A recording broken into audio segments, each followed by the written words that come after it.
હવે આવે છે ને મેમ આવે છે ને? ના ના આ કઈ વાંધો નહીં.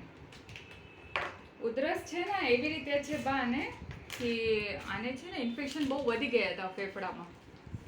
તમે આ ફેફડાના ઇન્ફેક્શન તમારે પ્રોપર ટ્રીટમેન્ટ નહીં કરો તો પછી ગળામાં ઉતરે, પછી સાઇનસ એરિયા કહેવાય આપણે, નાકમાં ઉતરે, એવી રીતે થઈ જાય. આ બધી વસ્તુ આમાંથી ઇન્ફેક્શન થઈ ગયા હતા અને કાનની નસ તો સૌ સુકાઈ ગઈ હતી. હવે કાનમાંથી તમારે આને કઈ સંભળાવ છે હવે?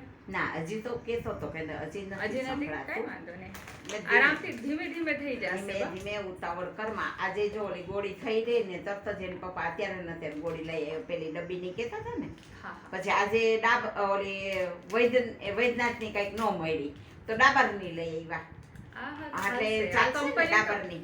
કંપનીમાં છે ઈ ફેરફાર, પણ ઈ એના જેવી જ આવી છે.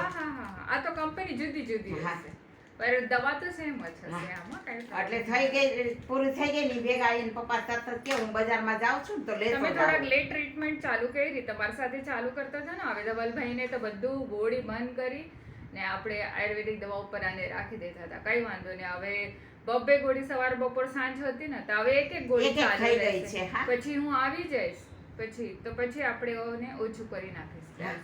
ત્યાર સુધી આ બધું ટ્રીટમેન્ટ તમારે ચાલુ રાખો. બરાબર.